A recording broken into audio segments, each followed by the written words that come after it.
Сайн байцгаана үзэгчдээ Бизнесмен подкастын тусгай дугаар эхэлж байна. Тэгэхээр энэ удаагийн дугаарт маань маш сонирхолтой зочид хүрэлцэн ирсэн байна. За тэгээд зочдоо эхнээс нь танилцуулъя. Монголын финтек группийн гүйцэтгэх захирал Neocity төслийн санаачлагч Наранбат хүрэлцэн ирсэн байна. За мөн Бизнесмений үүсгэн байгуулагч Энхбат захирал маань одоо хүрэлцэн ирсэн байна. Тэгээд өнөөдөр бас намайг одоо энэ подкастыг хөтлөхөд бас хүч нэмэхээр хүрэлцэн ирсэн байна.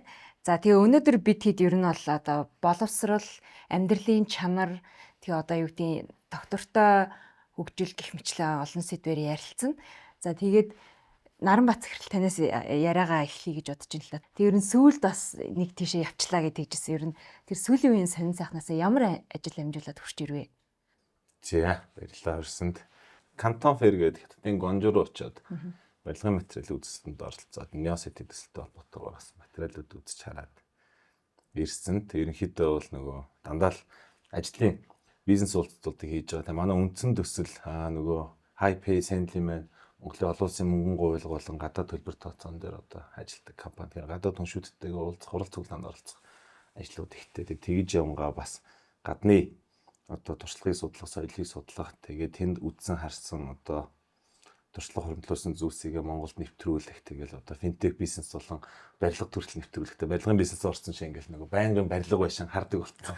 Ийм байдалтай л явжээ сүүлийн үед. Таныг өмнө нь Hype Assembly гэдэг төслийг хэрэгжүүлдгээр нь мэднэ финтек төслүүд те дандаа. Тэгэнгүүт одоо барилгын салбарт орж ирэх хэрэг сонирхолтой санагдсан. Тэгээ ингээд сая харсан чинь бас одоо юу гэдэг одоо сошиал медиагаар ч юм уу маш их мэдээлэл явж ийн л да Neocity төслгээд ямар онцлогтой төсөл юм бэ? Ер нь яагаад барилгын салбар руу яваад орчих вэ? Барилга руу орох болсон шалтгаан юу вэ гэхээр бид нар чи ихлээр санхүүгийн бизнес ер нь бол ийм үйл хөдлөх хөрөнгө худалдаж авч мөнгө олдоггүй актив хадгалж болохгүй дандаа кэшарал бид нар бизнес хийдэг байсан. Тэгээ яалтчгүй 2 3 одоо офис түрээслээд эхлэхээр түрээсийн зарлал өндөр учраас бид нар нэг өөрсдийн гэсэн офстой болох юмсаа гэж мөрөөддөг байсан. Тэгээ нөгөө бизнес эрхлэлтэй хүний чинь нэг мөрөөдөл нь нөгөө SEO-гийн мөрөөдөл чинь нэг IPO хийх гээд байдаг гэжсэн. Тэгээ би тэрийг бол биелүүлсэн сэнэлэг IPO. Одоо нэг юм өөрсдийн гэсэн офстой болох хэрэгтэй. Сүүлийн 3 жил ингээ хөөцөлтөд явсан. Тэгээд давхар офсаас гадна нэг юм барилга байшин хотхон байх хэрэгтэй байна. За тэгээд ажилчид нэг дор амьдэрдэг бол тэр чинь одоо ямар гоё вэ гэж боддог байсан. Ягаад гэвэл манай ажилтч гэсэн одоо өглөөрөө хүүхдээ өргөж өгнө, бүглэрнэ гэж адилхан стресстэй. За тэгээд барилга барихаар болоо офстой болохоор болоод нэг 4 газартай болсон чинь нөгөө сургуулийн асуудлыг шийдэхгүй бол энд ягаад ч манай тэр төсөл ерөөсөө амжилттай болохооргүй. Тийм шүү дээ. Ер нь төгжрлийн гол шалтгаан ч бас сургууль гэдэг шүү дээ. Тэгээд ямар сургууль авчрах уу? Одоо хят хэлний өөцөө сургууль санал тавих уу? Яах вэ? Ямар одоо сургууль илүү тренд байна гэж бодож байна.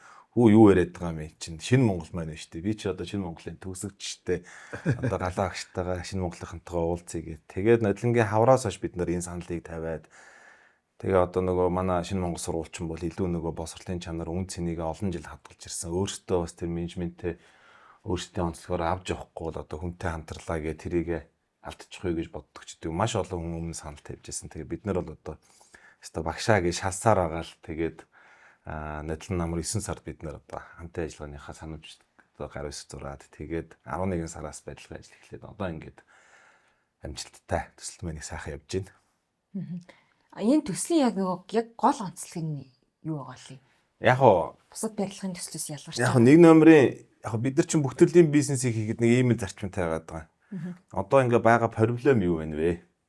За тэр проблемыг бид нар одоо ямар байдлаар инновац гаргаж иж бид нар шийдвэрлэх вэ? Тэгжээж асуудлыг шийдсэн одоо захин үйлчлэгээч вэ нөө, цэвэр усч вэ нөө, барилгач вэ нөө, машинч вэ нөө тэрийг бид нар одоо борлуулах тухай асуудал ч өөрөө бизнес. Тэгээд Монголын асуудлуудыг жагсаага утсан чинь сургууль цэцэрлэгийн хүрэлцээ юм байна. За тэгээд нөгөө зам гарцын одоо хүрэлцээний асуудал юм байна. Гараж зогсоолын хүрэлцээний асуудал юм байна. Ногоон байгууламжийн асуудал юм байна. Энэ болгоныг бид нар жагсааж бичиж байгаад бид нар энийг хэрхэн шийдэж болох юм бэ гэнүүтэй нэг нэгээр нь бид нар асуудлыг шийдсэн төлөвлөлтийг бий болгосон. Тэгээ энэний хүрээнд бол одоо төсөл маань бол одоо дөнгөж ийм одоо суурийн зутгалтын дээр 3 4 давхартаараа явж иж одоо урьдчилгаа борлуулалт маш сайтай хүмүүсийн эрэлт хэрэгцээ нэгдсэн ийм байдалтай явж байгаа. Тэгэл олон төрлийн инновацийг одоо шингээсэн тэм төсөл болохыг хүсэж байгаа. Тэгээд гол хэлэх зүйл юу вэ гэхээр бид нар яг адилхан байшинг барих юм бол тэр амжилт болохгүй.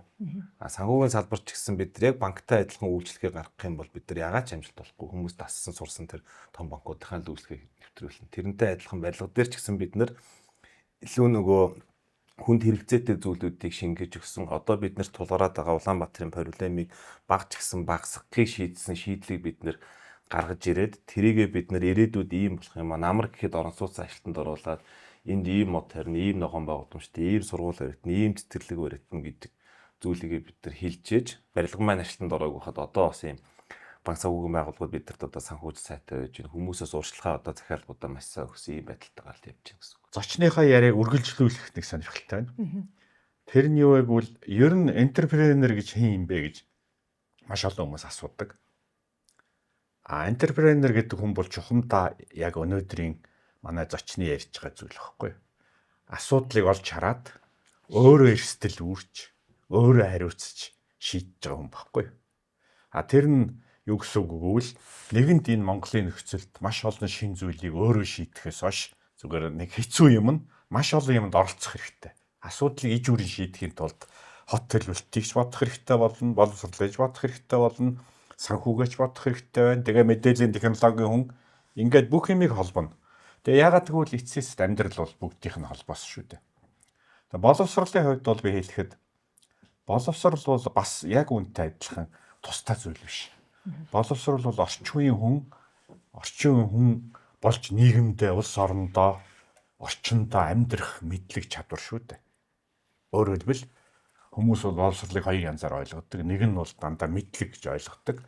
Нөгөө тал мэдлэггүй чадвар уу гэдэг асуултаас бас философийн асуултууд гарч ирж байна. Тэгэхээр боловсрол бол цаг үедээ оновчтой зөв амьдрах чадвар байхгүй. Тэр чадварыг боловсролоор дамжуулж олгодог. Одоо дахиад буцаад энэ яриандаас шилжчихэд бол эцгийнхнэр бол энийг шууд томьёолж хэлж мэдэхгүй ч гэсэн мэдэрч байгаа юм. Миний хүүхэд надаас илүү амьдраасаа, миний хүүхэд надаас илүү одоо боломжтой, өөрөө тэр боломжоо үүсгэх чадвартай байгаасаа гэж. Тэгээ мэдээж хүүхдийнхаа төлөө бодож байгаа. Тэр чинь өсөг сургуулийнхаа төлөө бодно. Тэгээ өөрөө байртай болохоос илүү хүүхдтэй байртай болохыг хүсэж байгаа. Тэр чинь хүүхдтэй байр өмчлөх гэсэн үг шүү байхгүй юу? Хүүхэд нь амьдраад хүүхдэд нь бол ногоон борчин хэрэгтэй, эколог цэвэр агаар хэрэгтэй, сургууль хэрэгтэй. Хүүхдэдээ илүү тааруулж байгаа юм. Түүнээс өөртөө тааруулбал магадгүй ажилдаа ойрхон хотын төвд орохыг хүсэж болно шүү дээ. Эсвэл нэг өндөр 100 давхар байшинд ч оромж гэх юм. Хүүхдтэй хүн бол заавал 20 давхар 30 давхарт гэж бас бодохгүй. Гэх мэтлэн. Тийм учраас би бол боловсролыг орчин үеийн хамгийн чухал амьдралын хэв загвар гэж харж байгаа. Боловсрол бол нэмэлт зүйл биш. Энэ бол орчин үеийн хүний амьдрах арга. Одоо боловсрол бол тэр соёл гэсэн үг. Тэгэхээр боловсролыг тооцож бас барилга барьж байгаа энэ барилгын их онцлог юм болов уу гэж бас харж байгаа. За дээрэс нь бол мэдээж мэдээллийн технологийн хүн тэр ногоон байгууламж, цэвэр орчин, төлөвлөлт маш олон зүйлийг бодож байгаа. Тэгээд эндээ бол олонний анхаарлыг татаж мэдээж санхүүгийн талаас ч гэсэн амжилттай хүндсэн тэр болов гэж бодож байна. Ягаад гэвэл энэ чинь яг л өнөө цагийн хандлага байхгүй юу? Хотгон дотор юм сургуультай бас юм хотгонууд ер нь байдаг тий барилгууд, барилгын төслүүд тэгэнгүүт одоо бас шинэ Монголыг сонгосон бүр сонирхолтой. Хүмүүс ч одоо шинэ монголч бас их нөгөө хүмүүсийн дунд их нэр хүнд сайтай ер нь боловсролын чанараараа нэлийн дээгүүр яригддаг тийм сургуульчтай. Тэгээд та бас шинэ Монголыг төгссөн гэхээр бас сонирхолтой санагдаж байна л та. Тэгээ бас нөгөө танаа одоо яг энэ төслийг одоо хэрэгжүүлж байгаа тийм найзууд донд бас шинэ Монголын төгсөгчд байгаа юм билий. Тэр нэг түүхээсээ хуваалцвал бас сонирхолтой юм. Сургууль дээр очиод нэг юм эрхэлж л байгаа юм л да. Багшаа бариад өгөө гэж. Давуу талаа ашиглаад. За тэгээд манай 3 найзаас хамт төгссөн бид тэр дөрүүлээ. Тэгээд одоо шинэ Монгол сургуулийн ангийн найзууд ингээл хэмээг явж байгаа. Тэгээ ер нь бол нөгөө юм альва мод байна уу, барилга байна уу, ямар нэг юм чинь цаана нэг юм эзэн бийтэй. Тэгээ тэрийг хийсэн бүтээсэн хүмүүсийн нэг юм хайр байх хэрэгтэй шүү дээ. Тэгээ тэрийг бид нэр сүнс байх хэрэгтэй тий. Бид нар нэг юм төгсөгчд нь одоо багштайгаа нийлээд тий сургууль бариад өгөө. Тэгээ та ажиллуулчихъя гэх тий. Манай багш ч үгүй одоо би энэ улсын сургуулиудыг одоо сайжруулах юм дээр явна. Дахиад сургууль нь болохгүй. Та одоо хоёрхан сургуулиараа төгсөгчийн тоогоор ханж болохгүй. Одоо энэ Туркийн Тэ энэ Гүлэн гэдэг чинь 1100 сургууль ирсэн байхад яахлаараа та 21 аймагт 21 сургууль ирж болтгүй ингээд бид нар чи фантазлаа л гэж байгаа. Мэдээж маш олон одоо та нар яг мөнгө осож чадах юм уу, яг хийж болох юм уу, эн чинь бас тоглоом биш шүү те миний шавнараа те. Гээл за тэгэл одоо багш маань завгүй болцсон бид нар нөгөө менежментийн баг тэгээ багшийн одоо боловсролын салбарын авч явдаг хүүхдүүдтэй бид нар хоорондоо маш удаа ярьж энэ шийдэлт ингээд хүрсэн. Тэгээ сургууль дээр бид нар нөгөө дахиад нөгөө өөрөө чи хэлдэг дараа нь сургуультай ирдэг гэх те. Тэгэхээр бид нар Монголын нөхцөл байдал ийм байгаа ч энийг сайжруулах. Тэгэхин тул заавалчгүй бид нар сургууль дээр төрүүлж мөнгө гаргаж ийж сургуулаа төрүүлж ажилтанд оруулах. Ингээ одоо сургууль маань 8 сарын 15 гэхэд төлхөр гадуулсан нөхцөлөөр ажилтанд орохгүй явж байна. Замаа бид нар ингээ төрүүлээд тавих гээд явж гин. Тэг яг хуу итгэдэггүй юм байлээ хүмүүс. Анх бид нар чинь 8 9 сард нэдлээ ингээд Twitter дээр ингээ мэдээ гаргасан чинь маш их юм одоо сөрөг юмнууд ирсэн. Оолоор худлаа ярьж гин. Өстө үлгэр домог зохиож гин нэ тэр яг штэ гэл. Тэгээ бид нар яадгийг ингээд барьсан. Тэгээд яг тухайн үед нэг нийгмээс ирсэн нэг мэдрэмж байсан. Тэрний юу вэ гэхээр бид нар чи нөгөө шинэ Монгол сургууль өөрөө 30 орчим тэрбумын өртгөөр босон. Бид нар 20 тэрбум төгрөгийг одоо хандив ямар ч менежмент орцохгүйгээр май гэж өгөөд зөрүүлдэ шинэ Монгол сургууль манай хотноос эсдийнхэн 70% авна гэсэн ийм л одоо харилцсан бие нэг тэмцээн бодлоготой. Ингэснээр бид нар нөгөө шинэ нэг дор цогц хэв маягийг бий болгон боловсролын салбарын хүртээмжийг нэмэгдүүлнэ. За тэгээ манаас шинэ Монгол сургууль өөрөө их бахархалтай манай багшийн гоё бодлого байдаг. Өндөр чанартай боловсролыг олгох хэдий ч дундаж амьдралтай одоо иргэд эцэг эхчүүд хүүхдүүд болцоотой буюу одоо бага төлбөртэй байна гэдэг одоогоор $8 сая төгрөгийн төлбөртэй ийм сургууль яаж байгаа. Цэцэрлэгүүч одоо 15 сая төгрөгийн төлбөртэй болчиход байна шүү дээ. Их гоё ажлыг хийж байгаа зүгээр нэг ийм сөрөг ийм хандлага ирсэн. Тэгээд энэ боловсролын салбараа дамжуулж бизнес хийж нэ тэрэ гээл. Тэгээд биднэрт бас нэг төрсэн мэдрэмж нэг ийм гоё имийг хийж ээж нэг ийм одоо нөгөө ловер гэж ярьдэн шүү дээ. Хаасл хийнэ гэдэг те ингээд заллин хийх гээд байгаа юм шиг болчих гээд байна гээд. Тэгэхээр нь бид нэр одоо эрчимтэй огцсон бид нар нөгөө барилга руугаа их анхаарч ирсэн. За сургуультай комплект ийм прожект. Гэхдээ барилга нь өөрөө илүү чанартай байх хэвээр, нүүр ордон байх хэвээр. Бид нар шинэ Монгол сургуультай гэж байгаа боловч чанаргүй муу барилга бариад ингэчих юм бол дахиад нөгөө гой хүсэл мөрөөдөл байхгүй болчихно, унтарчин, багшийнхаа нэр үндийг алдчихна гэдэг одоо утгаар бол бид нар одоо чанартай барилга барих гэж нэлээд зүтгэсэн. Тэгээ тэр хүрээндээ бол бид нар одоо нөгөө 10 давхрын намд төлөвлөлттэй одоо Улаанбаатарт хамгийн том ногоон байгууламжтай. За тэгээд нөгөө ногоон барилгын лид гэдэг гэрчлэгийг бид нар авсан ч гэдэг юм ингээд энэ байна шүү дээ тий. Тэр гэрчлэг. Тий. Энэ бас их ач холбогдолтой гэрчлэг байгаа шүү дээ, тий. Та энэ гэрчлэгийн талаар нэг тайлбарлаж өгөх юм бол бас яг одоо lead gold гэдэг энэ гэрчлэгийг авсан анхны орон сууцны төсөл болж байгаа юм шүү дээ Монголоос. Яг ногоон барилга, ногоон санхүүжилт, ногоон ирээдүй гэдэг чинь 2008 оноос эхэлтэй юм байна. Тэгээд дэлхийн дулаалтай холбоотойгоор үйлдвэрлэгч орнууд илүү мөнгө гаргаж тэр одоо карбоныг бууруулах чиглэлээр анхаарж байгаа. Одоо тэгээ Монголд одоо сүүлийн 5 гаруй жилийн хугацаанд нэлээд хөгжих гээд бид нар хэв маягаа олох гээд ингээд явж байна. Яг ногоон барилга гэж яг юу юм бэ гэдгийг тодорхойлох гээд жоохон тодорхойлт муутай явагдсан. Тэгээ маш олон улсын байгууллагууд олон төрлийн тодорхойлт гаргадаг. Хамгийн хүрэлцээтэй, хамгийн өргөн олон улсын санхүүгийн байгууллагууд хэрэглэгддэг нь энэ Америкийн ногоон барилгын зөвлөгөөд United States Green одоо Building Council гэдгээс гаргадаг LEED гэдэг сертификат. Энэ маань нэг жоохон хэцүү учраас Монголд одоо 3хан офисын барилга авсан, орон сууц огт авч чадаагүй байсныг бид нэр ингээд зориглоод тэгээд барилгаа барьж дуусаагүй мөртлөөсөө төлөлтийнхээ хэмжээнд нь бид нар одоо гадны зөвлөх компани Монголд авчирч байгаа. Тэгээд саяхан бид нар 4 сарын 24-ний өдөр биднэрт ийм одоо gold буюу ийм 4 ангилтай байдаг. Энгийн certified, silver, gold, platinum гэдгийнх нь gold гэдгийнх нь 65 нотогоор авцсан байгаа. Тэгээд энэ маань бол ийм хоёр сайн зүйлийг бидэрт өгнө. Харахандаа одоо манад байрны захиалга өгч байгаа хүмүүсийг ногоон барилгад авлаа гэхэд одоо өөрийнхөө амьдралд нь яг яаж нөлөөлөхийг бол нөгөө туршлага байхгүй учраас ойлгохгүй байгаа. Тийм. Тэгэхээр нэгэнтээ амьдраад эхлэхээр бол одоо нөгөө агаар цэлгэлт болон дулаан амьнал дэрчим үе чимнэл тэг хүндээ илтэй маш олон зүйлийг шингээгээд өгсөн учраас бол нөгөө хүн өөрөө таатай сайхан амьдрна. Давхар хүн өөрөө таатай амьдрдаг тэр орон сууцыг одоо эзэмшнээрээ ирээдүйд тэр чинь өөрөө үн цэн өснө. Орон сууц гэдэг бол өөрөө бас өөрөө олон улсад бол яалч хөрөнгө оруулалтын хэлбэл одоо хэрэгсэл монголчсон түүгээр нь одоо хүмүүс хэрэглээд одоо заншиж байна. А нөгөө талдаа бидэрт нөгөө одоо банкудаас санхүүжилт байгууллагуудаас хямд төсөөр таатай одоо санхүүжилтүүд авах юм болцоонууд нэгдэж эхэлчихэж байгаа. Тэгээ яалтчгүй бид нар Монголын хамгийн одоо анхны өндөр зэрэгэлттэй сертификатыг наваад ирэхээр нөгөө манай Монголын арилжааны банкуд чинь 100, 150, 200, 300 сая доллараар ногоон санхүүжилт хийнэ гэдэг их усүр татсан байдаг. Тэрийгээ зарцуулах хэвээр. Тэгээд одоо банкудаа бид нэртээс ингээ уулзаад явж чинь тэгээд бол их тийм таата хүлээж авч байгаа. За ашгүй хэдүүлээ надад ч нэг тестийг үзэгдэхий гэдэг. Тийм тэгэхээр энэ их гоё жишээ болж байна л да. Тэгээ бусад одоо барилгын төсөл хэрэгжүүлж байгаа газрууд ч гэсэн бас ингээд үлгэр дуурайл авах үст те ийм гоё төсөл. Энэ дээр яг би нэг зүйл тодруулж ирээ. Сая ярианаас 3 зүйлийг манай сонсогчдод үзэгчд анхаараасаа гэж хүсэж байгаа.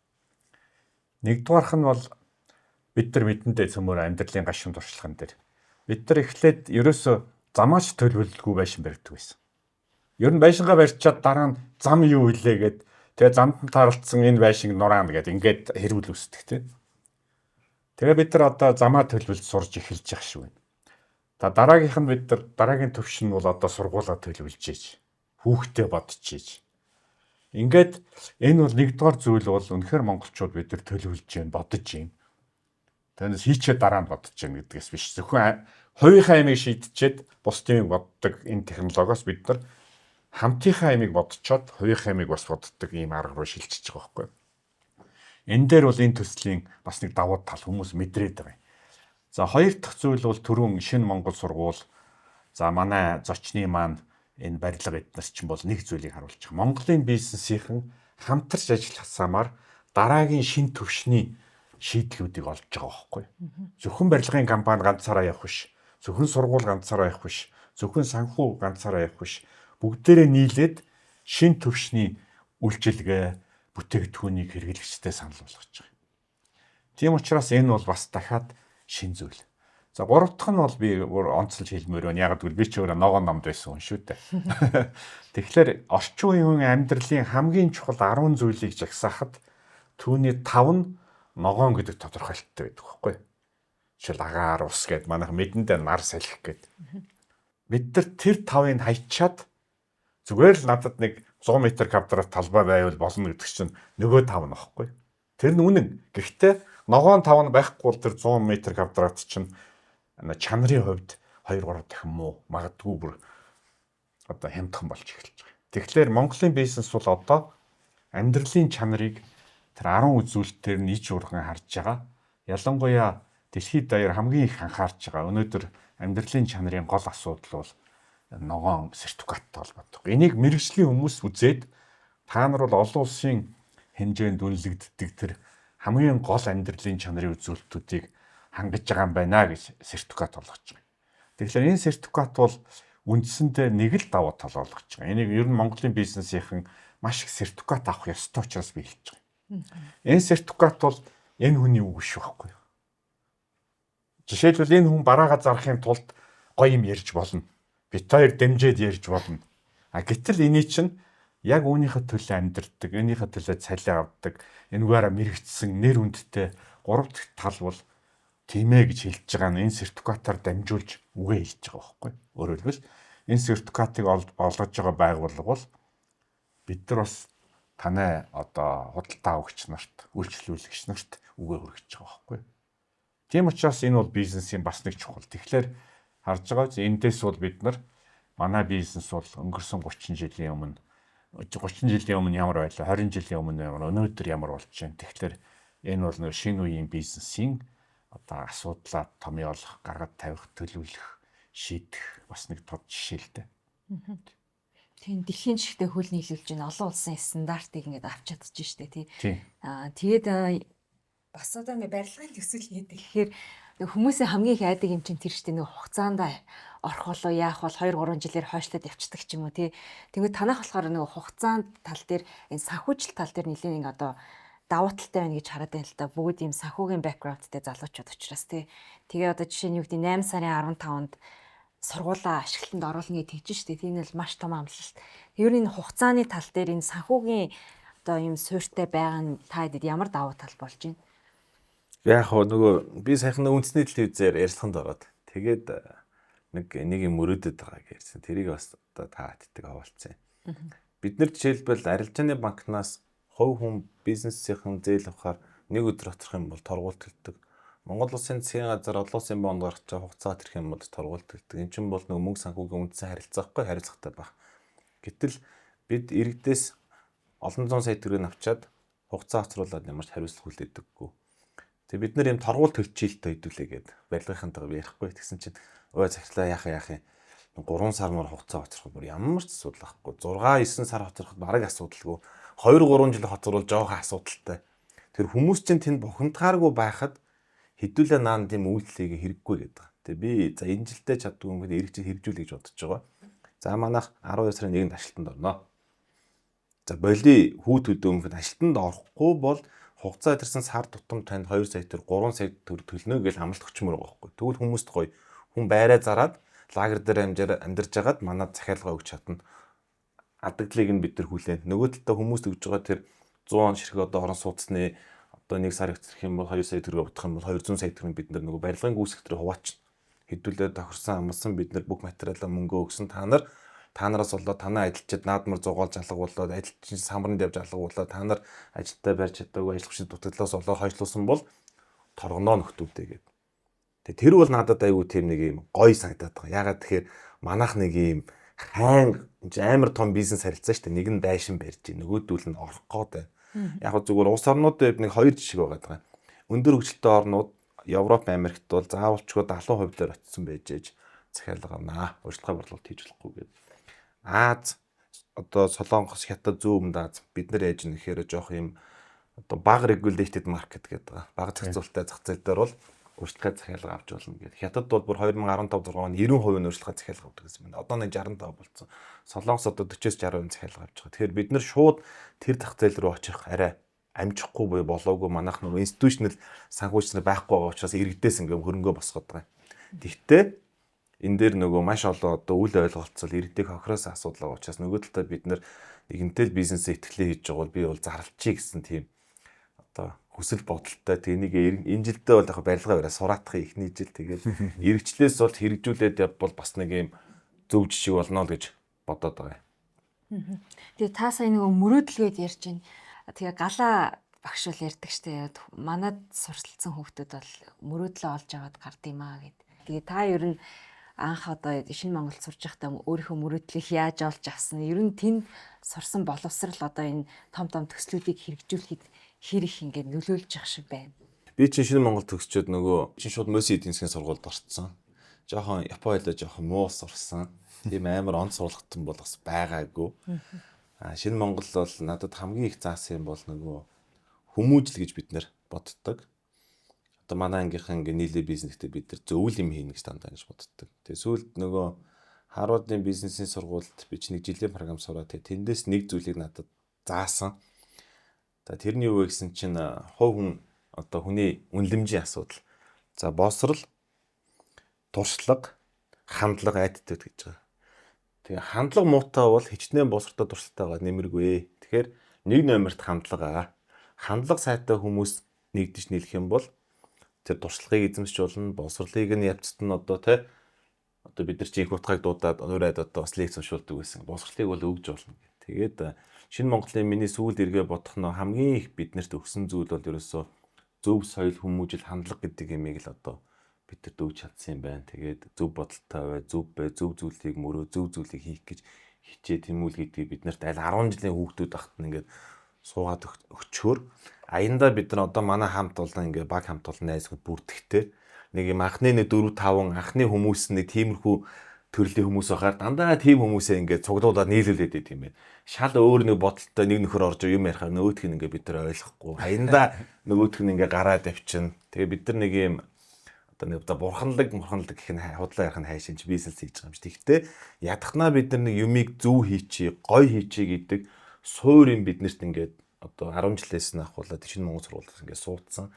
Тэгээ манай огч гэсэн ингээд ярьдаг нь төгсөө халдгүй. Тэр лаг хүүхдүүд нь олимпиад ороод явчихна. Тэр дундаж маш зөв хандлагатай, зөв хүмүүжлтэй хүүхдүүдийг сургах гэж шинэ Монголын одоо эрхэм зорилго гэж ингэж яваад байгаа. Тэгээ би одоо сургуулаасаа авсан зүйл бол тэр яг мөрөөдлийн үед бол мөрөөдөл дандаа ингэж агчээдэг. Нэг ингээ уул харагдаад за тэр нь л хөрчүүл алчих гэдэг нь болчихоо өөр хүн болчихж байгаа юм чинь 10 жилийн дараа ингээд мөрөөдөл бол ингээд ахиад явд юм байлээ. Тэгтээ өнөөдрийн байгаа 40 дөө хүн нэг зүйлийг тодорхой жил 2 жилийн дотор хэрэгжүүл болох зүйлийг хүн мөрөөдөж чадчихвэл тэр мөрөөдлөд биелүүлснээр дараа дахиад өөр мөрөөдөл орж ирнэ. Тэрнээс одоо юу гэдэг 10 жил ахтай бис энэ Монгол 3 сургуулийг барина гэж мөрөөж исэн тийм зүйл бол байхгүй. Шинэ Монголыг төгсөн гут манай захирал маань залуу хүн байсан. Хамаагүй залуу байсан. Тэгээ эхнийхээ юм хийнгүүт юмаа бүтээх замаар өөрөө өөр хүн болчихж байгаа байхгүй. Өөрөөр хэлбэл чадвар нь ихсэж байгаа, холбоо сүлжээ нь ихсэж байгаа, алсын хараан ч өөрчлөгдөж байгаа, мэдлэг нь ихсэж байгаа. Тэгээ нэгэнт өөр хүн болцсон юм чинь 10 жилийн дараа илүү том зорилго тавьж байгаа. Тийм учраас бүтээж байгаа үрийн дэмийг хардаг. улам. Тийм. Тэгэхээр бүтээж байгаа хүн бол үргэлж өөрчлөгдөж идэг. Тэгээд илүү дараагийн том мөр явж идэг. Тийм учраас зогсохгүй л дээ. Одоо магадгүй барилга барьж байгаад бүр тодорхой хугацааны дараа магадгүй жишээ цаг үеийн өөр байсан бол ангараг гариг руу ниснэгээ зогсож болно шүү дээ. Яагаад үгүй гэж. Тэгэхээр энэ бол одоо бүтээж явж байгаа хүмүүс их онцлог.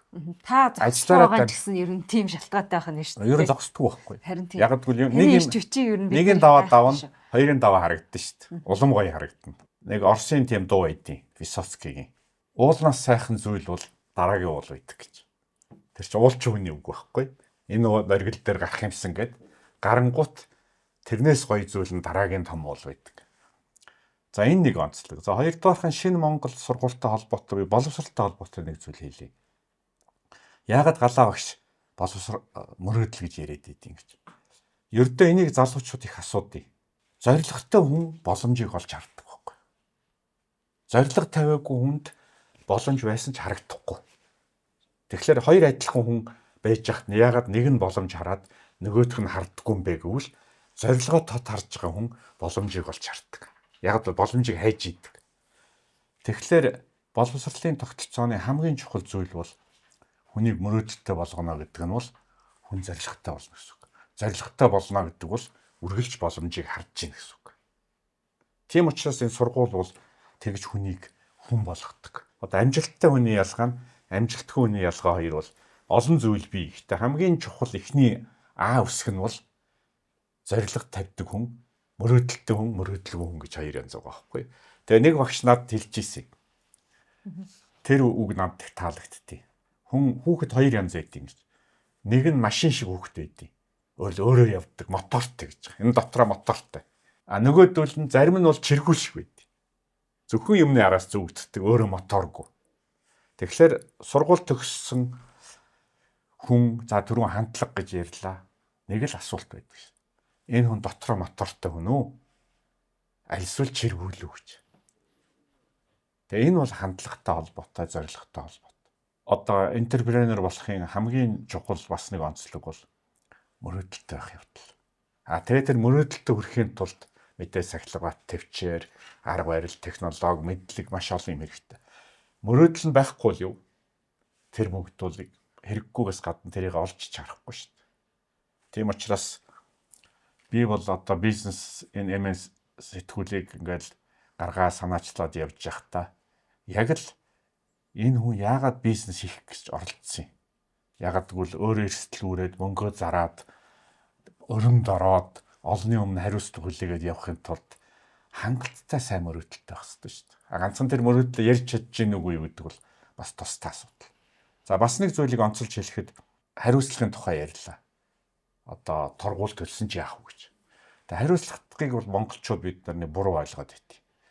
Жишээлбэл хариуцлага бол одоо хариудын шийтгэл ирдэг гэдэг. Үгүй шүү дээ. Хариуцлага ямар учиртай гэвэл нийгэм бол маш олон юм холбогддог. Жишээлбэл энэ жишээн дээр шинэ Монгол сургууль барилга энэ хүн ингээд бүгд олон хүмүүс холбогдож байна. Энэ хүмүүс ингээ араа шүд шиг холбогдохын тулд яаж холбогддог гэж итгэлээр холбогддог байхгүй. Харин итгэл байхгүй л хийрэгчдэг. Өөрөөр хэл итгэл байхгүй хоёр хүн холбогддоггүй. Тийм учраас орчин үеийн бизнесийн хамгийн чухал зүйл бол олон хүнтэй холбогдох ёстой, олон боломжтой холбогдох ёстой, олон том асуудлыг шийдэх ёстой. Тэгэхээр холбогдох хэрэгтэй. Холбогдохын тулд юу хэрэгтэй? Итгэл даах чадвартай байх ёстой. Тэгэхээр орчин үеийн бизнесийн хамгийн том капитал бол мөнгөтэй байх бол чухал зүйл. Хүнтэй байх чухал. Хамгийн чухал зүйл бол итгэл даах чадвартай юу? Жишээл барилгыг бүгд барьж байгаа. А яагаад энэ компанид итгэх одоо илүү бас итгэл таах чадвар. Яагаад банк өгөхтэй итгэл таах чадвар. Тэгэхээр бизнесийн нэг нууц бол итгэл таах чадвар байхгүй бол антай холбогдохгүй хийрэгсээр гал дуусна. Тэгэхээр маш олон хүн хийрэгдэг байхгүй. Эхний хүнийг хурцдаг. Тэгэл хийрэгдэг горимд орчдөг. Тэгэхээр хийрэгдэг хүнтэй хүмүүс хамтрахгүй шүү дээ. Тэгэхээр бизнесийн маш чухал капитал хэм үнэт зүйл бол итгэл байхгүй. Тэгээ энэ бүгд нь ингээ хосолж ээж энэ төсөл явж байгаа шүү дээ. Тийм учраас өнөөдрийн подкастын зочин маань энэ бүгдийг яаж холбосон, яаж хийсэн, яагаад хийсэн гэдгээл ярьж байгаа их сонин жишээлтэй. Тэгээ энэний чинь цаана талд бол одоо залуу хүмүүс бус бизнес суралцах маш олон зүйл байгаа. Nice. Би яг ярих гэж бодож ирсэг хэлж байна. Тэг хүмүүстэйс би ингээ яриад байгаа. Бид нар яагаад бид нар 3 жилийн өмнө 7 жилийн өмнө барилгын бизнест орж чадхааргүй байсан юм байна. Айгүй хэцүү юм байна. Маш олон талын харилцаа юм байна гэд. Тэгээд одоо бид нар мөнгөгүй байхдаа л мөрөөдлөө болгоно гэж л одоо энэ сургуулийг барьж өгөх хамтуулъя гэл ингээ явж байгаа ш. Тэрнээс ингээ байнгын дансан мөнгө байж идэг бизнес ерөөсөө дэлхийд ч баг байхгүй штэ. Тэгээд энэ credibility гэж яриад байгаа энэ итгэл таах чадвар одоо ийм зээлжих чадвар буюу итгэл таах чадвар те. Тэгээд энийг бид нар яг 7-8 жилийн сүүл нөө бизнес хийсэн хугацаагаараа одоо өсгсөн учраас өнөөдрийг ингэж одоо сургууль барих зөвшөөрлийг авч хамтарч чадчихээн. Одоо манай хөрөнгө санхүү босгож өгдөг олон байгууллагууд хамтарч байна. За Монголын бас шилдэг энэ барилгын зураг төсөл угсралтын компаниуд бидэртэй хамтарч байна. Тэгээ би нөгөө баг хамтлантай хэлээд байгаа. За манайхаа 7 жилийн өмнө бид нар 5-3 дахнаа эхлээд тэгээ бид нар нэг хүнийг хуурахгүй, хөлөгдөхгүй нэг юм бизнес хийж явсных. Дээр нь бид нар энэ Hype Assembly гэдэг энэ брэндүүдийг үүсгэж гаргаж ирж чадсных. Тэгээ энэний хүчинд бид нар энэ төсөл ингэж одоо сайн хамтын ажиллагаа нийлбэр болж байгаа юм шүү гэд. За анхны бас манай бизнесийн баг хамтлал үүсгэхдээ бид нэр одоо сангийн хамт ажиллаж исэн, төрийн банкнд ажиллаж исэн. Тэгтээ бид нар бас нэг эвтэйхэн шиг байсны үр дүнд бид нар анх бизнесээ эхлээл одоо мөнгө зээлүүдийг бизнесээ хийж эхлэхэд л хүмүүс бидэнд итгээд мөнгө өгч исэн. Тэгэхээр ерөөсөө л нөгөө ийм туршлага дээр нэмэх нь яг таны хэлдэг юм итгэл даах чадвар гэдгийг бид нар маш багаас нь эхлүүлээд өдөө болтгол бид нар босгож явсных. За одоо бид нар энэ Neocity төслөө амжилттай энэ жилийн 400 айлыг бид нар маш жишгээр одоо алдагдaltaйсэн чам авахгүй супер хийжээж энэ ч хүн үзэж харж аж болдгийм байх гэсэн брэнд үүсэн шүү гэдгийг бид нар яриад яваад байгаа. Тэгээд нөгөө би энэ тэндэг бас хэлмээрийг санагддаг миний нэг үг гэдэг энэтэй холбоотойгоор. За тэр Harvard-ын бизнес сургууль дээр нэг юм idea, execution, strategy гэх хоёр юм ярьж байгаа. Манайхан болохоор idea байна, мөнгө нь байна. За тэгээд нөгөө санаа байгаа учраас болно гэж боддог. Гэтэл бид гурав одоо нэг супер idea энд ярихад яг хажуу талын байшин дээр тэрийг хүмүүс ярьж байдаг гэж байгаа. Тэгэхээр хийх нь чухал. Хийх гэхээр ямар хүчинжүүл байна вэ гэхээр нөгөө ресурс нь байна уу? Тэгээ хамгийн гол нь ресурс тэгээ нөөц нөгөө талент нь байна уу? Idea тэр талент бол ресурс нь зэрэг байж хийхгүй бол ихэнх нь idea байлаагээ болно гэж боддог. Тэгээд ажилдаггүй. Тэгэхээр би нөгөө залуучуудад юу гэж хэлмээр байдаг вэ гэхээр сургууль төгсөөд хамгийн мундаг чадвартай хүмүүсийн доор очиод туслахын жолоочийн чам авахгүй хийгээд ажилд орооч.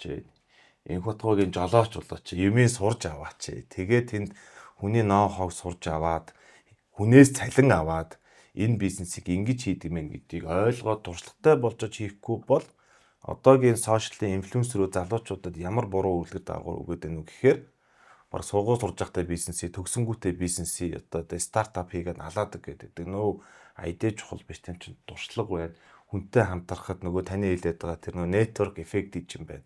Тэгээ network effect чинь зөвхөн Монгол биш юм байна. Дэлхийн нийтээр энэ харилцаа холбоогоор дамжиж нэг хүнээр нэг хүнийг дамжиж одоо рефер хийжээж за энэ хүнтэй хамтарч болно шүү гэжээж нөгөө итгэлцэж явд юм байна. Тэгэхээр нөгөө залуучуудыг бол би аль болох хамгийн багадаа 5 жил 10 жил ажил туршлага хөрөнгөлүүлж яаж тэр бизнес гэдэг хүнээс одоо хөрөнгө оруулалт авах хүний өмнө үүрэг хариуцлах юм хийгээч. Тэгэхгүй бол нөгөө ерөөсөө миний өнөөдрийн юмыг үзэнгүүт яг л тэр багаас нь явсаар хагаад нэг баг багаар ингээд хөрөнгөлүүлсээр хагаад бид нар өнөөдөр энийг хийх боломжийг авч байгаа байхгүй. Тэрнээс би одоо хүн болгонд хамт олондоо ярьж байгаа. Бид нар 3 жилийн өмнө найзуудаа Neosity хийж чадахгүй байсан юм биш үү? 5 жилийн өмнө 7 жилийн өмнө болцоогүй байсан юм байна.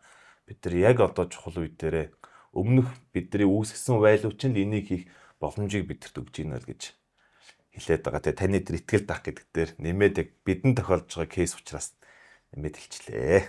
Тэгээ би бас өөрөө бизнесмен учраас туршлагаа суулцсан. Ялангуяа стартапуудын тухай.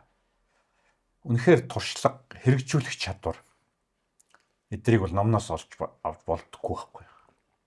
Тэгээ залуу хүмүүсийн нэг том алдаад байгаа хийргээд байгаа нэг зүйл бол ном уншсан байдаг. Тэгээ номныг үргэлжлүүлээд өөрөө энэ өрөөндөө суугаад хийгээд тахлаар болно гэж боддог. Тэгээ мэдээж болно.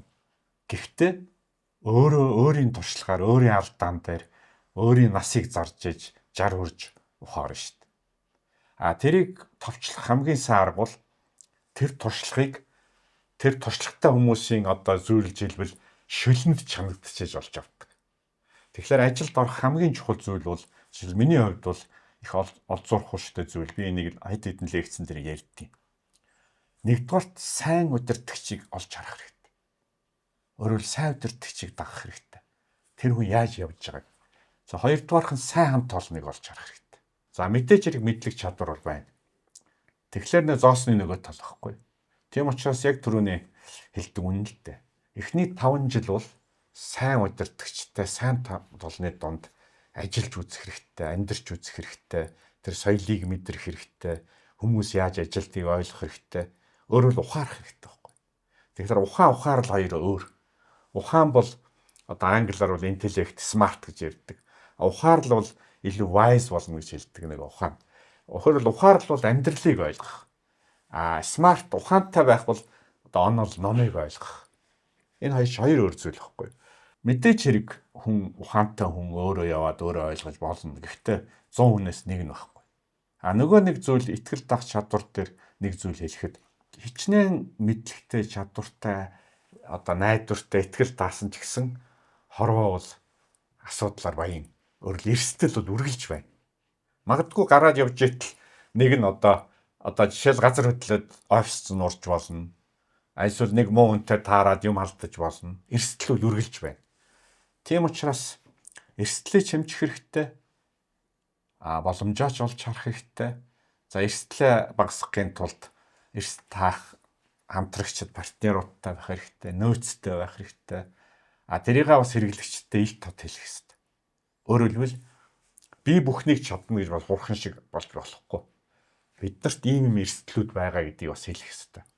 Тэрэн дээр ч гэсэн хэрэглэгчид боддог. Гэх мэтлэн мэдээж олон зүйлүүд бий. Дүгнэлт хэлэхэд бол бидний өнөөдрийн Neosity бол монголчуудын амьдралын чанарыг дайшлуулахын тулд барилга, одоо ногоон, тэгээд дээрэс нь боловсрал, тэгээд чадвартай хүмүүс хамтарч ажиллаад, хамтарч юм хийгээд ингээ шийдээд явж байгаа л иж үрэн одоо төсөл байхгүй юу. Тэгээд шинэ Монгол сургуулиас төгсөж байгаа залуучууд бас энийг санаачилж байгаа. Би бол энэ бол тохиолдол биш гэж бодож байгаа. Яг бол би галаа багштай хэд удаа уулзаж ярьж ирсэн. Чухамдаа мөрөөдөлтөй хүн боломж хайдаг. Тэгээд итгэл дааж байгаа хүмүүс хамтардаг. Итгэл бол түрүүний хэлдэг холбоосыг үүсгэдэг тий. Гэх мэтчтэн бүх юм гинж уруулаар явж байгаа шүү дээ. Өөрөөр хэлбэл учир шалтгаан гэж монголчууд ярьдаг тий. Энэ учир шалтгааны холбоос бол үргэлж байдаг байна. Та сайн нөгөө сайн удирдагчийг олж харах хэрэгтэй, сайн хамт олныг таних, сайн хамтрагчийг бас тий олж харах, таних гэдээ ярьж байна л та. Тэгээд энэ барилгын төсөл бол маш олон ийм гүйцэтгэгч компаниуд тий одоо маш олон компани ингээ энд орж ирж ажиллаж байгаа. Тэгэхээр танай яг нөгөө гол хамтрагч бол Delta Construction байгаа шүү дээ. Тэгээ энэ бас хамтрлын тухай сонсоод анх их олзуурч байсан. Яаж ингэж одоо хамтарч чадсан юм болоо гэд сайн хамтрагчийг яаж олж харав, яаж хамтрал үүсгэв тэр талаараа нэг хуваалцсан бол. Тэг яг бид нар ч нөгөө яг удах хэлж байгаа нөгөө сул талаа тодорхойлох хэрэгтэй ирлээ торлог. Манай сул тал ялчгүй бид нар өмнө барилга урьж исэн түүхгүй. Тэгэл нодлон намар хөрөнгө усахгүй хүмүүстэй уулзал яхаа. За гоё юм байна. Миний дүү чинь одоо өмнө хэдэн барилга барьсан бэлээ гэхээр анхныхаа барьж үзээгүй гэл ингээд Цусрынгийн байшин барьж ийсэн. Тий. Байраа засч байсан, баркетаа сольж байсан гэлтэй нэ. Тэгээд маш олон үе шаттайгаар бид нар ингээд суралцаад тэгээд юу анханасаа их олон газар би ярьсан бэхээр алднаа угаасаа алдна ойлгомжтой. Гэхдээ хэдий ч нэ сайн судалж сайн төлөвлөнө бид нар багаалтна. Хэдий ч нэ сайн хүмүүстэй хамтарна багаалтна. Яаж ч хамгийн суперээр баг үрдүүлээ супер хийсэн би өөрөө туршлагагүй учраас жилийн дараа твичер тэн дээр одоо тэгсэн байсан бол гэж угаасаа бодлон тэр бол угаасаа одоо бизнес юм бол одоо зарчим угаасаа л тийм болно. Гэхдээ сайнуудтай хамтрал багаалтна. За дельтагийн хувьд бол бид нар анх ингээд 4-5 блокийг зэрэг эхэлнэ. Тэгээ нэгэн дээр нь орж ажиллаж чиг урилга тавиад тэгээд нөгөө мөрөөдлөө яриад ийм үе шаттайгаар ингэж хэрэгжүүлнэ. Бид нар одоо Улаанбаатарын ийм асуудлуудыг шийднэ нэ тэргээд. Тэгээ манай захиур захирал биднэрт өөрөө санал тавьсан. За наба би одоо Монголын хамгийн олон том төслүүдийг хэрэгжүүлсэн. Тэгээ чиний төсөл бол гоё төслөө надад их таалагдлаа. За тэгээ чамд бол наад мөрөөдлөө биелүүлэхэд чинь би өөрийгөө одоо хэрэг болно гэдгийг үнэхээр мэдрээд байна. За тэгээ төслийг хэрэгжүүлэх чинь нөгөө тооцоолоогүй алдаа дутагдлууд, материалын зөрүү, ажил хүчний одоо хугацаа хоцрох, дутагдах, уялдаа холбоог сайжруулах гэдэг маш олон ийм зүйлс байгаа. Энэ болгон дээр чинь би одоо төслийн менежментэд ч удирдах одоо ажлыг хийсэн саналыг тавиад би тэд бас нэлээд бас судалж байгаа юм захиртаагаас хэлцээрэй гэж яг энэ хүн сайн үнэ муу хүн үү энэ хүн одоо яриад байгаа нь үнэн үү мэрэгжлийн хүмүүсийг хооронд нь уялдуулах уялдаа холбоо хийх тэр төслийн хяналт болон менежмент их чухал юм байна. Одоо том төслүүд бол гадны баг авдаг болсон. Одоо шүтээсийн профессоруудын одоо нэгтгсэн багийг авдаг болсон ч гэдэг юм уу. Ийм зүйл их ярьсан. Тэгээ нөгөө талдаа дахиад нөгөө итгэл дагч одоо нөгөө захиур захирал маань өмнө нь одоо хийсэн төслүүд нь одоо дампуу муу байсан бол бүтггүй гарна гэж би нийлэхгүй. Гэтэл энэ хүний хийсэн төслүүд одоо хамгийн сүүлийн тэр Токио таавн гэх чинь ковидын үеэр дотор нь өөрөө байрч амьдарч байгаа хийцэн. Тэгээ тэрний байрны чанар засал бол одоо үнэхээр одоо сайн тэгээд за тгий гэсэн таны хэлдэг яг л нөгөө гинжин хорвоо гэдэг шиг бас яг хуу тийм сторителлингтэй сонирхолтой юм билээ. Манай ээж захиурын аав хоёр Эрдэнэтгоо хоёр юм арангаа хүмүүс би нэг танд юм бэл. Тэгээ ээж надад 2-3 жилийн өмнө яриа. За би гавьяат барилгач Эрдэнэтгоотой уулзлаа. Захиургээ мундаг хүн байгаа юм байна. Бид хоёр хүүгээ танилцуулъя, найзлуулъя гэж ярьлаа. Хоёр хоорондоо холбогдгээд. Тэгээ хоёр эрэгтэй хүн чинь тэгэж нэг амар шууд холбогдохгүй шүү дээ. Ээжийнхээ үгийг биелүүлээд уцыг аваад яриад сайн байна уу? Манай ээж Эрдэнэчим гэдэг хүн Эрдэнэт доктортой одоо найзууд юм байна. Чи их хоорондоо танилц гэж байна. Хоёлоо яаж танилцах вэ гэсэн чи өө тэгээ тэгж байгаа дулыг л хайчиж байгаа бид 2 жилийн өмнө. Тэгснээ саяхаа яг нөгөө ажлын шаардлагаар бид танилцаад ингээд хамтраад явж байгаа. Захиур маань нөгөө үндсэн тэр барилгыг хугацаанд оруулах эрсдэлгүй байх бүх ажлуудад хариуцсан явчихж байгаа. Би бол нөгөө илүү стратеги, концепт, маркетинг хөрөнгө оруулалт хийдэг. Тэгээд нөгөө талуудын шинэ Монгол одоо экономик зэрлэг бусад байгууллагуудын хамтын ажиллагаа тэр чиглэлээрээ ажиллаад. Манай хүн бол за чи бараа материал нийлүүлэлт бол мөнгөө дастахгүй бол би чанартай байшин оруулсан гэж тэгж байгаа. Тэгээд би тэрий чин найдвартай нийлүүлж байгаа чи барин шүү гэд. Тэгэхээр айгүй бас их гоё хамтрал болоод явж байгаа гэж үзэж байгаа. Тэгээд сонирхолтой хэлэхэд Tokyo Town би тэндээс 5 жилийн өмнө байр авч ирсэн охиндоо. Тэгтээ яг чиний ярьж ирснээр торгуул тавина гэдэг заалтыг гэрээнд нь оруулсан. Тэгэд өгдөг заа гэд. Тэгээд тэр гэрээнд оруулж ирсэн. Зүгээр тэр нийтлэг бас юмгүй мэдэхгүй. Торгуул тавина гэд үнэхээр заалт байсан. Тэгээд сайн тал нь санаачилж оруулсан юм шүү дээ. Тийм, сайн тал нь бол яг цагтаа оруулсан.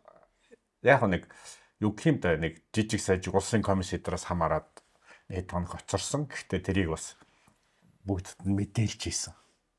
Тийм учраас цагтаа орсон. Тэгээд би бол мэднэ л дээ энэ компанийг. Тэгээд ерөн зүгээр нэмээд хэлэхэд бол энэ бүх ажил бол өөрөө их нарийн одоо юу гэх юм те хоорондоо уялдаа холбоотой учир шалтгаантай зүйлүүд багхгүй. Энэ бол зөвхөн нэг гоё идэ биш. Төрөний хэлдэг яг үг багхгүй Наранбаат захирлын. Энэ бол гоё идэгээс гадна их зөв хэрэгжүүлж ирсэн зөв туршлагуудын уялдаа холбооснууд. Тийм учраас энийг бас манай залуучууд олж харах хэрэгтэй. Гоё идийг дангаараа амьдрахгүй. Гоё идийг хэрэгжүүлэхийн тулд өөрөө ихтгэл дагч чадвартай байх хэрэгтэй. Өөрөө тэрийг бас хөгжүүлэх, хэрэгжүүлэх арга зам олсон байх хэрэгтэй. Тэрний тулд юу хэрэгтэй?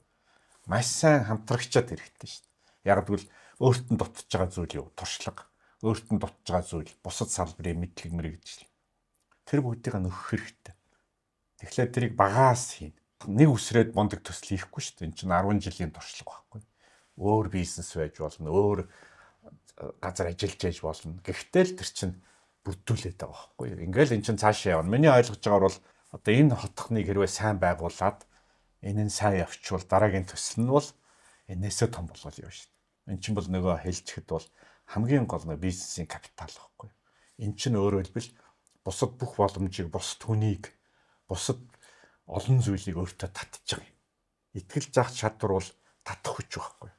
Тийм учраас энэ татах хүч нэгсэл байвал Наранбат захиралд одоо байрны үн 10 сая төгрөг 100 сая төгрөгөө өгч ийсэн бол дараа нь том банкуд бол тэрбум төгрөгөө өгч шүү дээ. Энэ чинь итгэл даах чадвар. Энэ зөвхөн одоо эд хөрөнгөөр хэмжигдэхгүй. Орчин үед бол бүгдээрээ л одоо барилга барьж чадна, бүгдээрээ л юм хийж чадна, ганцхан юугаар өрсөлдөхгүй. Мэдээж хэрэг эдгээр өрсөлдөн, хэрэгжүүлэх чадвараар өрсөлдөн. Тэрнийх нь ард бол нөгөө туршлага итгэл даах чадвар байгаа. Сүүлийн үед одоо нөгөө хүмүүс амьдралын чанар гэж их ярьдаг болчих тий. Одоо Улаанбаатарчуудын хувьд бол их амьдралын чанар таарууд доогуур байна гэдгээд ер нь ярилцлагын их юм чигсэн та хэлжсэндээ төвжирэлтэй ингэдэг тэгдэг гэд. Амьдралын чанарт маш олон талын юмнууд нөлөөлөд байна тий. Тэр энийг одоо Neosity төсөл жишээ нь яаж хангаж байна. За ямар ч байсан сургуулийг барьчиж байна. За юу барилга нь бол одоо LEED стандартыг хангасан гэх нэг ногоон одоо хүн ингээ амьдрахад маш тухтай. Өөр юу ямар одоо шийдлүүд байгаа лээ. Яг нөгөө амьдралын чанар хүн амьдрахад юу ирдэг гэж усаагаар заагаар нь чанартай нусыг нь бид нар фильтр тавиад шийдчихин. За хүссэн одоо чанартай байшин гэ 8 балын газар хөлтөн төсвөртэй байшин гэ бариад өгчин хажууд нь сургуулна. Тэглээгээд тэр чи өглөөрөө орох гарах болчиход байгаа. Тэгээ сүүлийн үед дэлхийн нийтээр айгүй хүчтэй нэг яригдж байгаа зүйл нь нэг livable community буюу одоо тэндээ амьдрах болцоотой хамт олон гэж ингэ яриад байгаа. Тэр нь бол нөгөө түрүүний инфо захирлын хэлдэг нөгөө байгууллагын соёл гэдэг шиг хотхны орчин суугчдын соёлын асуудал их яригдж байгаа. Тэгээ бид нар дээр бид энэ дээр их тийм олзуурх ууштай их гоё мөрөөдөж байгаа. Тэр нь юу вэ гэхээр буцаад одооны хүүхдүүд бидний багын 80-ад оныхны гаражн дээр тоглож гүйдэг шиг гадаа цагт тоглож байгаад доор 1-2 давхар дэддэг нэгнийхээ айл руу бөөнөрөө орж карантны ус уудаг аман цангаад тэгээд нэгнийхээ эцэг ихийн дороод тэр айлынх ээж нь гоё хоол идэг гэд тэдний л байгаад идэг ч гэдэм юм уу те тэр буцаад нөгөө байрны найзууд идэг юм үүсэх юм болцоо бүрдэн. Тэгээ бид нар өнөөдөр ямар болцсон бэ гэхээр нөгөө хүүхдүүд нь тусдаа өөр хоол газар хүрээлдэж сурдаг учраас хажуу айлаа мэдхэр болцсон. Танихаа байцсан. Лифтэнд ороод бид нар ингээд би эндээ мэдлж чаддаггүй. Ингээ мэдлмээр байдаг.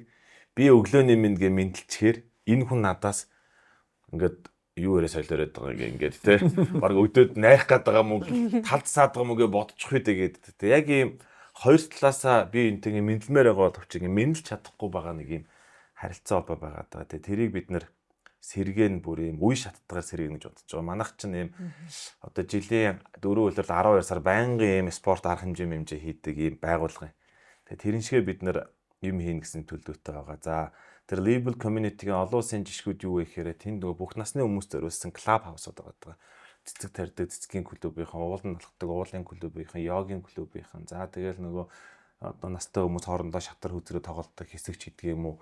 Бүх төрлийн зүйлсийг бий болгоно. Тэгээд хотхны орчин суугчдын соёл сайжрах шалтгаан юу гэхээр миний дээд доод давхар, миний хажуугийн давхарт миний хүүхдийн ангийн хүүхдийн ээж аав хамт амьдрах учраас би тэнд соёлтой амьдрах үр хүлээж байгаа.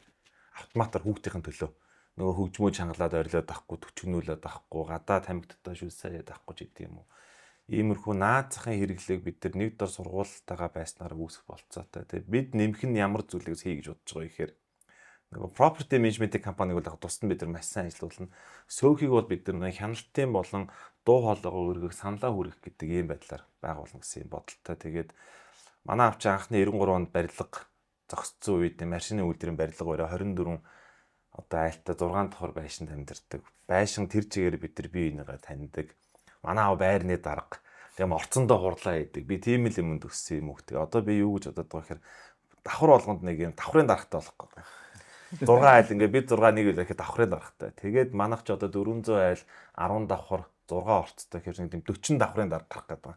Тэгээд 40 давхрын даргад нэг юм цалинтай 50,000 төгрөгийн цалинтай. Тэрийг нэг жилд нэг 24 сая төгрөг. Тэрийг компаниуд төлж сөөхөн мөнгнөөс биш.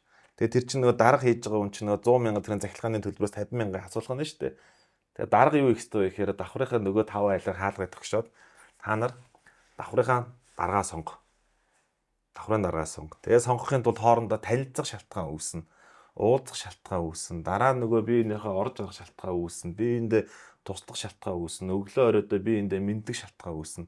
За тэгээд тэр давхрыг хооронд нь бид нэр спорт тэмцээн хий гэж мөрөөдөд байгаа. Хооронд нь. За айл олноос нэг хүн орж байгаа волейболын баг үрдүүлээ. Зүгээр юм нөхөрсөг волейбол хий. За хэдүүлээ хогоо хам цэвэрлээ. Гаднаа ингээд тэгээ. Тэгээд давхартаа хуралдаа та нар саналаа төвшүүлээ. Давхрын 40 дарга тэр одоо хотхноо яахын ийхин тэр зарчмыг үүргэжүүлэх юм аяа гэ. Тэгээ нөгөө ардсан зарчмаар 400 айлын төлөөсийн 40 дарга нь за инхэн зүйтэйгээ шийдвэр гаргачих юм бол бусад тэр 400 айл дагаж мөрдгөөс өрөөг байхгүй. Хамгийн энгийн нь манайхан сөөхөн мөнгө төлдөг юм байна. Би 6 сар лагер дээр байсан мөнгө төлөхгүй гэл. Тэгэхээр Японы нэг нийтийнхэн төлөө явдаг нийтэн нөө жижиг цөөнхөө одоо баг хүчээр хүмүүжүүлдэг нэг схем юу гэхээр бид нар шийдсэн чи нана амьдрсан амьдраагүй чиний үүдний довжогч нь хүн цэвэрлсэн бол чи тэрний мөнгөийг өгнө. Манай хотын имэйл дүрмтэй энэ орчин суугчны дүрмээ тогтоосон. Уучлаарай үнэхээр болохгүй бол одоо та тэр байраа зараа явна ч гэдэг юм уу. Тэгэхээр манайхан нөгөө нэг сул тал нь нөгөө сайн амьдарсан, зөв зүйтэй амьдарсан ямар шагнал авахгүй. Одоо дүрм журамгүй амьдарсан нь ийм одоо торгуулгүй нийгэм байгаад байгаа. Тэгэхээр бид нар нөгөө таны хэлсэн бид нар бүх технологи нь байж байгаа. Нөгөө бүх камержуулт смарт болно, хин сөөхөн мөнгө төлсөн төлөөгүй байгаа гэдэг нь байгаа. Тэгээд нөгөө ийм scoring систем Монголд байхгүй учраас нөгөө org гэдэг байдал үүсэдэг. Тэгээд ятгахнаа бид нар хотхондоо тэрийг гэхдээ бид тэрийг одоо дүрмлэхгүй хотхондоо санаачлах гаргаад хэдүүлээ нэг юм зөв зүйтэй амьдрах гэдэг нэг пайлот болгоод үзээдэх яа. Хогоо аяхгүй яа. Одоо хотхоноо заавар болохгүй яа. Цонхороо тэр сүү мөгөө өрөхгүй тусдаа сүү өргөдөг газараа байлгая. Тэгээ тамхи татдаг цэг дээрээ тамхиа татъя. Нохоо муурны газар нохоо муураа байлгая гэдгийг л бид нар хүссэн үсээгүй энэ нэг юм төвхтэй юм шиг харилцаалаа өөртөө орж өөртөө тэнд амьдарч шийдэхгүй бол заста бүтэхгүй харилцаа зүгээр хол бай гэж явах юм бол нөгөө байрны чанар үнцэн хотхны тэр гоё community гэдэг юм алдагдчих гээд байгаа. Тэгэхээр бид нар одоо хүчээр одоо менежментээр ийш одоо орхоо зураг байхгүй энэ property management давхар энэ одоо community орчин суугчдын холбоо гэдэг имийг бид нар масаа ажилуулаад гэсэн төлөвлөгөөтэй байгаа. Энэ бол одоо манай нөгөө шинээр үүсэх гээд байгаа илүү одоо ийм Монголд хэрэгцээтэй ийм гоё үн цэнэ. Тэрнээс иш одоо байрны чанар гэдэг бол одоо юу гэдэг Итали балтаатай юу алтан суултуртай юу одоо тий Япон бидээтэй юу тий ингээл бүх ус гоождаг юм нь одоо ийм амар яонжуус нууч гэдэг юм уу.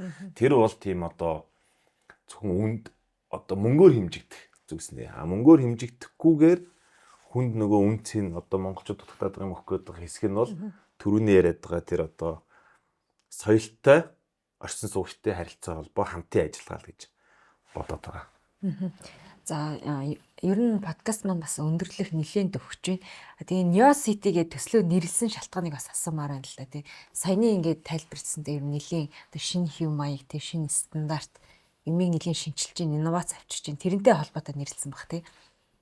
Тий, тэглгүй яг энэ чинь нийв гэдэг үгийн л неол юм байл л да. Арай орчин үеиг. Тэгтээ орчин одоо бол нео гэдэг үг хэлэхдээ нэг юм одоо жоо орчин үеиг futuristic гэдэг утгаарыг хэлнэ. Тэгтээ аль эртний Ром Грекийн үед чинь Neopolis гэж энэ үг хэрэглэж байсан. Одоо Neopolis биш Neopolis. Тэгээ Neopolis нь юу гэхээр шинэ хот. Тэгэхээр бид нар нэг юм жоохон финтеклэг жоохон орчин үеиг нэг юм шинэ жишг хотыг бий болгочихъя гэсэн тийм мөрөөдөлтэй. Тэгээд бидний хөрш одоо ирээдүйд баригдах төсөл хотгоо оруулаад бас ижил төстэй концепттэй одоо ногоон барилгын одоо гэрчлэгээтэй ч гэдэг юм ингээ үүсвэл бид нэр одоо нэг хотхныг хот гэдэг city гэдэг нэр эхлүүлж байгаа ч гэсэн бид нартай хамтраад иргэн тойрныхан байна бас нэг юм Улаанбаатар хотын нэг юм үлгэр жишээ шин нэг юм хэсэг дид хот болох болов гэсэн юм мөрөөдөлтөөр нэрийг сонгож гисэн. За та хоёрын дунд нэг асуулт тавьчих. Ер нь одоо ингээд хоёулаа одоо энтерпренер хүн шүү дээ тий.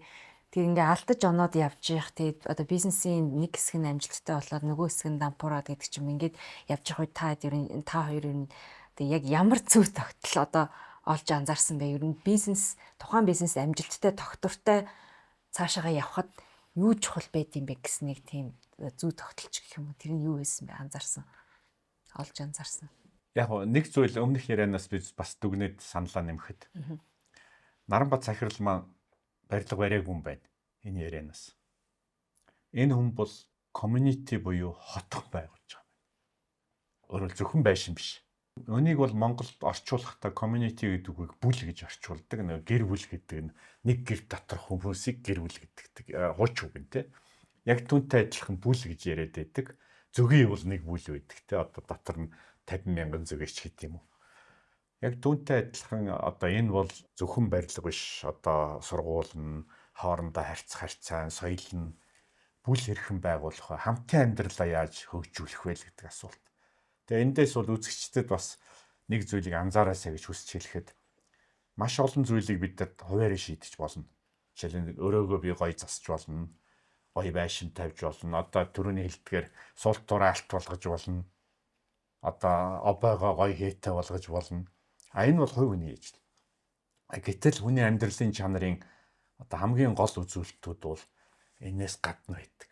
Хүүхэд чинь годамжинд гараад ямар агаараар амьсгалах юм. Аюулгүй юу, тоош шороотой юу, машина таан тавих уу, сургууль нь хаана байх уу гэж.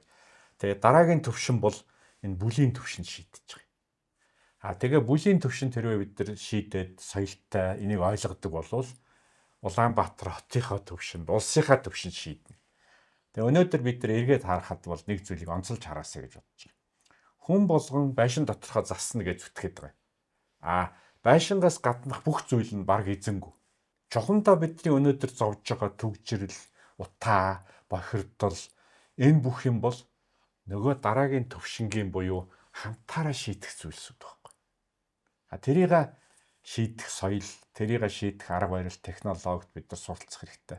Тэгээ тэрийг бол дараагийн алхамд орж байгаа нь жишээлбэл неосити төсөл юм байна гэж би хувьдаа ойлгож байгаа. Энэ бол хамтын амьдралаа хөгжүүлэх замаар амьдралын чанараа сайжруулах нэ. Зөвхөн одоо өөрийнхөө хувийг бодоод обойгоо гоё болгох биш. Байшингаа гоё болгох биш. За тийм зүйл. За яг хоо бизнес эрхэлж ирсэн хүний хувьд хэлэхэд түрүүний асуултанд эргээд харахад мэдээж бизнес үл үргэлж алдаатай оноотой байдаг. Гэхдээ яагаад тийм хүмүүс алдааг муу зүйл гэж ойлгоод байдаг вэ? Яагаад гэвэл шин газар шин зүйл хийгээд төрүүлээд явж байгаа хүн бол яг аялагчтай адилхан. Үргэлж зөв замаар явахгүй шүү дээ. Нэг явж ятал шавар таарлт, нэг явж ятал гол таарлтна. Тэр уулыг чиглээ явж ятал наана нэг том гол таарлтаа тэр тойрох хэрэгтэй болно. Шал өөр юм хийх хэрэгтэй болно. Энэ бол алдаа биш. Энэ бол хийх ёстой ажил байхгүй. Зүгээр сургалт. Тэрийг алдаа гэж ойлгоод буцвал алдаа болдог. Энэ бол зүгээр сургамж юм байна. Би дараагийн удаа өөрөөр явах хэрэгтэй юм байна. Дараагийн удаа өөр арга хэрэглэх хэрэгтэй байна гэдэг ингээд цааш явал өөр хэрэг. Тэгэхээр энэ бизнест бол миний ойлгож байгаагаар бол алдаа амжилт хоёр үргэлж хосолт юм аа. Алдаа бол бизнесмен хүний туулах ёстой зам. Өөрөөр хэлбэл би нэг лекцэнд ийм шог үг хэлтiin. Бурхан одоо нэг дэлгүүрт орохлоор хуучин тийм байсан шүү дээ. Гуй авахын тулд хүзүү дагуулж өгдөг тийм. Тэр шиг бурхан бол амжилтыг үргэлж одоо 10 алдаатай хамт багцлж өгдөг. Хэрвээ та 10 алдааг нь авахгүй гэвэл та амжилтыг авахгүй. Тэгэхээр гашуун үнэн бол юу гэхээр хэрвээ та амжилтыг хүсчихвэл 10 алдааг нь хамт авах хэрэгтэй. Тэгээд тэрийг үрээд тэрийг шийдээд явах хэрэгтэй. Яг энийг ойлгоод энэ дундуур төвчээртэй явж чадах нь бол маш чухал. Энийг давахын тулд түрүүний хэлдэг одоо мөрөөдөл хэрэгтэй.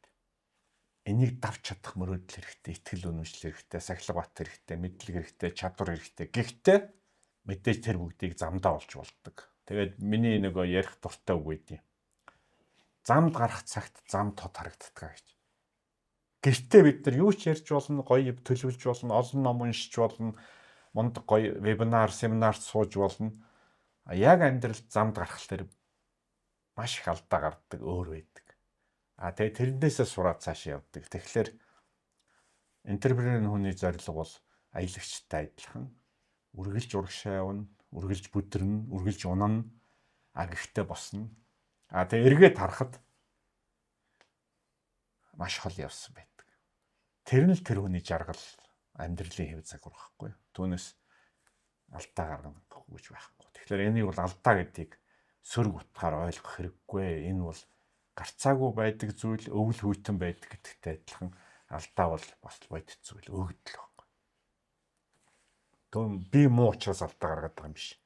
Би сул учраас гаргаад байгаа юм биш. Мэдээж гаргаж байгаа. Гэхдээ мөн чанар нь бол алдаа бол байгалийн зүйл. Шинээр явж байгаа, шинэ газар явж байгаа хүний гарцаагүй дуулах зам. Мэдээж ойлгох. Тэгээ энэ бол тасралтгүй ингэж явах чадвар бол одоо бизнесмэнд хамгийн чухал зүйл байд юм байна л гэдгийг олж харсан. Мэдээж олон зүйл бий. Гэхдээ энийг нь одоо онцлж хэлмээр санагдал.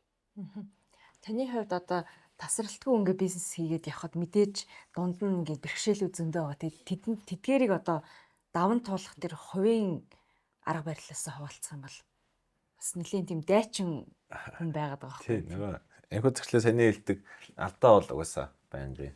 Тэгээ бид нар нэг олон гоё төслүүд гаргаад байгаа. Цаана хэрэгжээгүй дампуурцсан бас зөндөө төслүүд байгаа. Тэр айдианыхаа төвшөндөө тестэн дээрээ дампуурцсан ч гэдэг юм уу те.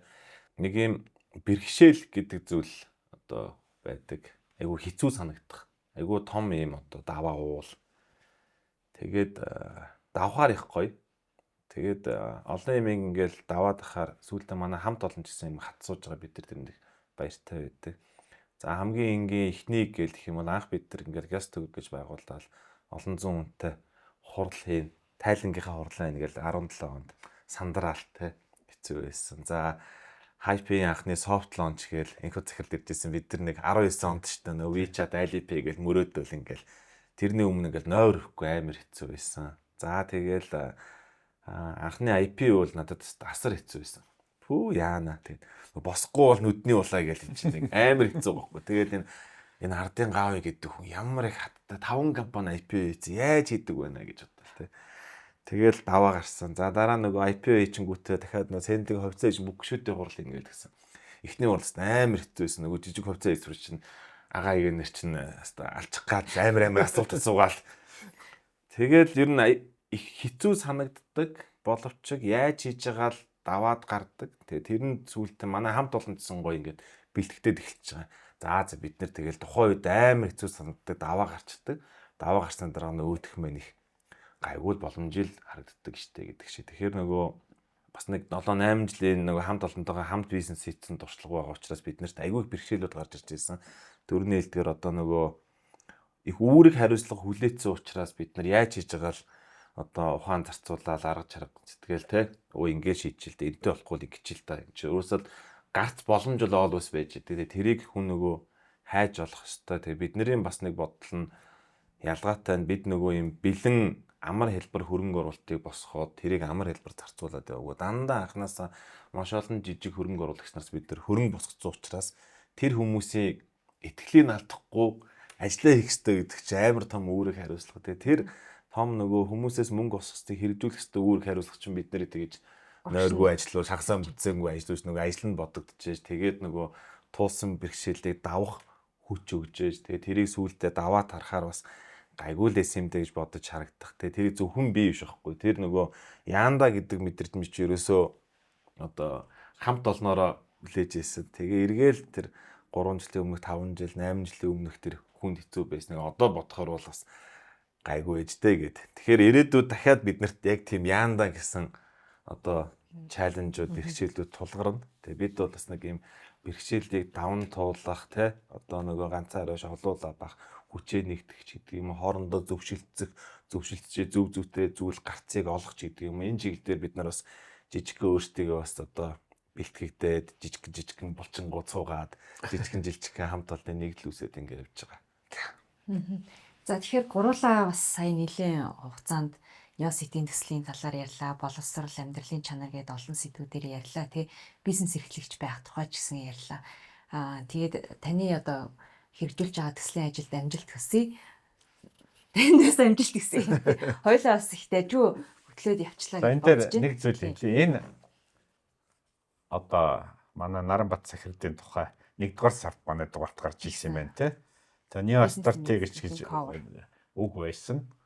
Тэгээ эндээс стратегич гэдэг үгийг нь бол бас манай уншигчид үзэгчд анхаараасаа гэж бодож байгаа. Энэ юу вэ гэсэн үг л за энгийнээр хэлбэл алсын хараатай гэхдээ алхам болохмоор явж чадвар гэсэн үг шүү дээ. Тэгээд одоо манай сэтгүүл дээр бол ийм бизнесмэнүүдийн тухай гарч байгаа. Тэгээд энэ сэтгүүлийн маань Баатар бас өнөөдрийн нэвтрүүлэгт орж байгаа. Тэгээд би бол энэ сэтгүүлийг хийхдээ нэг зүйлийг хүсэж ийсэн. Юу гэвэл бизнес эрхлэгч болгон өөрөө одоо энгийнээр хэлбэл ном байхгүй юу? Ганцхан тэрийг цаасан дээр болгосон уу, өгүүлөөр бичсэн үү, подкастаар явсан уу, аль эсвэл найз нөхдөдөө ярьж гин үү? Тэрийг анхааралтай ойлгож тэндээс жижиг олон сайхан зүйлийг хүмүүс олж аваасаа гэж хүсэж байгаа юм. Тэгээд өнөөдрийн ярилцлага маань одоо хэдийгээр бид нар барилгын Neo City төслийн тухай ярьж байгаа юм шиг боловч энэ хэлбэр нь байхгүй. Мөн чанар нь бол Наранбат захирлын явсан замын тухай ярьж штэ. Яагаад энэ хүнийг урагш нь юу хөтлөж ийсэн тэр доторх мотор нь яагаад ажиллаад байсан гэдэг л. Тэгэхээр энэ замыг хүмүүс ойлгоод ялангуяа залуучууд бол бас бизнесмен болох ямар сайхан зам байдгийг, бас ямар хэцүү байдгийг, яаж явдгийг гэдэг сургамж аваасаа за гэж хүсэж байна. Тэгээ монголчууд бас үзэгчд маань маш олон зүйлийг бид нар хамтаараа шийдэх хэрэгтэй байна. Маш олон зүйлийг холбогдож шийдэх хэрэгтэй байна. Маш олон зүйлд мэдлэг хэрэгтэй байна, чадвар хэрэгтэй байна. За түүний чинь цөмд нь одоо тэр итгэл даах чадвар гэж чухал юм байд юм байна гэсэн энэ олон зүйлийг олж хараад тэгээд бие биенээ ойлголцоод ингээд цаашаа урагшлах Монгол улс улам хөгжих болтугай л гэж бодож байна. За цаг гаргасан тойртоо баярлалаа. За ярилцсан их баярлалаа. За баярлалаа. Тэгээ подкастын description хэсэгт Neo City төслийн талаарх мэдээллийг оруулах болно. Тэгээ бидэнтэй хамт байсан үзэгч та бүхэндээ баярлалаа.